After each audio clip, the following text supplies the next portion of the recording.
Welcome back to part number 21 of Midtown Madness 3, where we'll be in this part we will be tackling Blitz races number 6 through 10, and in this part we're going to be exclusively using the stock car, or the Chevrolet Monte Carlo, or slash stroke Ford Taurus stroke NASCAR, whatever. It's the Hunter Oval Racer. Yes. We're going to enter the danger zone today. So yeah, Highway to the dice zone. So yeah, the reason why I decided to just switch to this car is because, again, as was mentioned in part 20, I just kind of wanted to get this out of the way and just get it done, because the Blitz races in this game have I like to consider them the bane of my existence, which is probably why I put the game off for so long. The other stuff's fine, I can live with it. The Blitz races, though, fuck. Basically. Yeah, that's a good this way one to start this one Blitz took a while, races. and this one took a while because this section right here comes up so suddenly, and also there's a paint job for a garbage truck. Like I said, I won't be worrying about showing off all the how to get all the paint jobs, because I've actually already got a save game that has them all unlocked. So I'll show that off as like a little bonus of what they all look like, so you can see what they look like. And I unlocked another vehicle here. I unlocked a Freightliner truck. A big, yeah, we got a Freightliner, and now, of course, we'll probably be shown off in a checkpoint thing. That's such a lovely thing for you to win. And that thing has a really fancy paint job on it.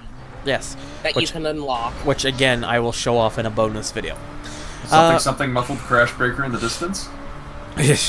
But yeah, basically, this one took a little bit too, because of just how the checkpoints kind of come up, and also because, you know, I'm kind of driving a very particularly fast car, and did a little bit of wall riding there, because, yes, Jet Set radioing the game. And then that happened. Oops. Yeah, So a bit like falling off in the top of the skyscraper district in Jet Set Radio Future. Ah, yes, the skyscraper district. Yes, and then a that's the big name of truck it. in my way. Oops. Yep. So yeah, you can just kind of see how much this car is bouncing up and down constantly. How like soft the suspension is. Like, I don't know. I've watched a lot of NASCAR in my time. I don't remember any NASCAR ever being this soft with suspension. If anything, I think the suspension is usually supposed to be a lot harder than this, just so it lasts longer. Well, I mean, that, and they probably don't outfit it at Angel Studios, if I had to guess. Well, this is Dice Games, so. Dice, pardon me. Yes. I was about to say, it says. It says Dice on the back. Forgive me, I'm As kind Angel of baking to death in the heat right now. It's probably explains why you have the window open or something. Oh yeah, it's about 35 degrees centigrade here today. Jesus, that's fucking hot. And this is May. Yeah, it is May. So, it's gonna get hotter! Fun. Global warming. Anyways, basically though, we've got this one here. Took a little. This one, I think it was this one particularly. This one took me several attempts, because holy crap was this one, and I paid to work with.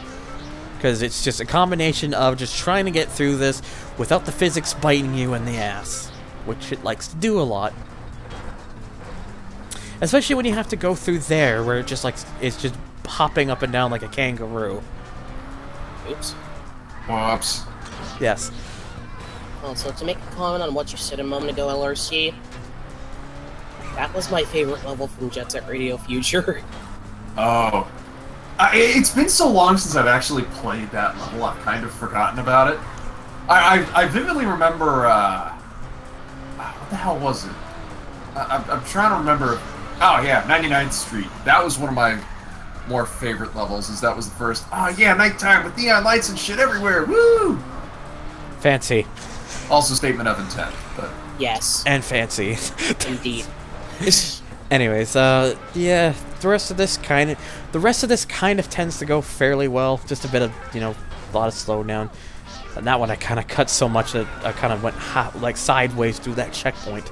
Don't cut thunder. Yeah. The rest of it is just mostly sharp stuff, but tends to ease up. It's mostly like the earlier and middle parts of this one that kind of likes to fight with you. But at least the later half is pretty fine, minus that. Now race for I the will be finish. right back. And then we finish off by kind of going through a roundabout as the car just goes off into the park. That's a good place for it. Yep. I mean, I'm sure the pedestrians would absolutely love to see a NASCAR vehicle up close. Yeah, Wait a minute. Is that snow? that is snow. You know, I could see a few problems with having racing slicks when it's snowing out. Just a few. I mean, I can't imagine it's going to be that much of a big deal, but... In this game, you don't really notice the difference. Yeah. And yes, the game did that too. Reminds me an awful... And then it did that. Yeah. These races remind me an awful lot of the early Midnight Club, when a lot of the races were just unordered and you'd have to find your own route. Yeah, God, I fucking hated those. I mean, Midtown Menace 3 does have it where, technically, though it sorts what it thinks would be the next best checkpoint, you actually can just do them in any order. I usually just tend to do it with the exception of maybe one or two, I tend to just do it the order it recommends because it tends to usually be the best. And I can't be bothered to try to find other routes because, as I've already explained, these kind of races are the bane of my existence. I mean, I could kind of live with the unordered races in in Midnight Club 3. They're not too terrible in that game, but you know, they're still not the best. I just don't like the idea of. I just don't really like that whole sort of. Oh, it's like a scavenger hunt trying to get them. Oh boy, gotta find the checkpoints. Pretty much. God, it's scary how easily I can do that voice when my nose is just completely plugged up. Thank you, LRC, you magnificent bastard. You reminded me to go get the Xbox out of my room. No problem. I'm gonna finish doing that. I was literally trying to hook that up to my monitors 2 weeks ago? Yeah, about 2 weeks ago. Speaking of my Xbox, I should probably go take it to someone who can open it up and clean it out because I'm having issues with that CD or slash DVD tray. Sometimes. Wow, you too? Yeah, sometimes what'll happen is it likes to do it a lot. I'll turn it on, and I'll press the button. It'll try to eject it out, and then immediately try to eject itself back in. Like sometimes it won't do it. Like right now, it's actually behaving, but sometimes it'll just act like it wants to go back in without me doing anything to it. And then if I don't leave a disc in the Xbox, the tray gets stuck, and I have to smack it on the top to get to open. Which is why I always leave a disc inside my Xbox. I a while ago had ripped apart my CD player because it was just not responding to the requests for opening and closing the tray. And what I found is that the little runner guides, which are all little plastic wheels, not like Delrin, they're some kind of really cheap, shitty plastic that you find in like the ceramic figurines that people buy on the internet. But point is that they're supposed to be lubricated. But seeing as how this one's from like the 1980s, it might be 90s, but judging by the fake wood grain and all the buttons, it's probably 80s.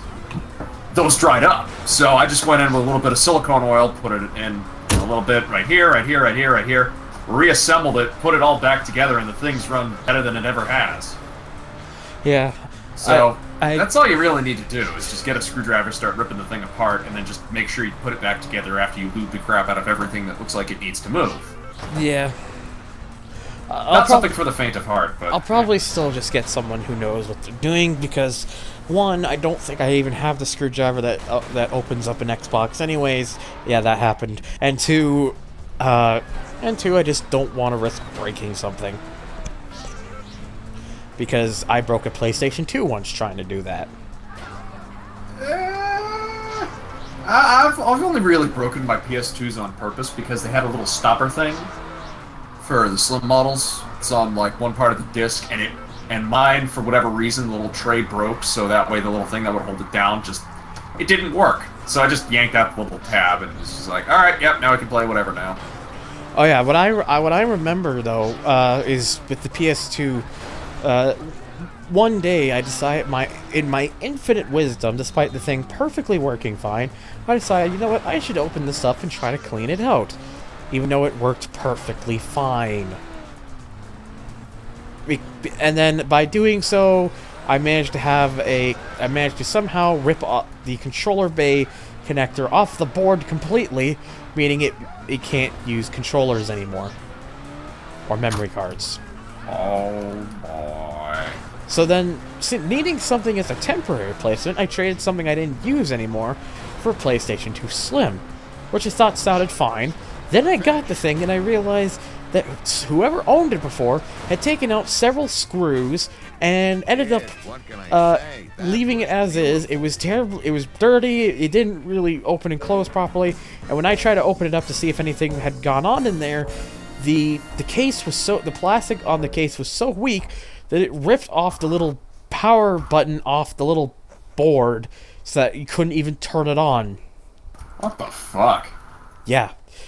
And also, by the way, in that last race, I unlocked Crides of Crossfire. Because that's obviously the car that people want. Yeah. So basically, just before I end it off, because I actually just want to go a little bit longer. So when I took it to my friend's place, we decided we'll just put the board in like a new case or something.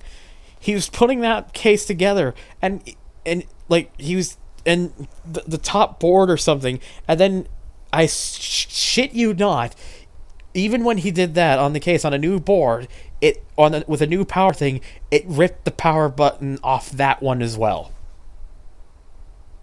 Oh dear. So yeah, there will be more about this little story, so stay tuned for that in the next part. And as always, links are down below in the description, including the highlight reel. And as always, thank you so much for watching, and take care. Bye. Fuck.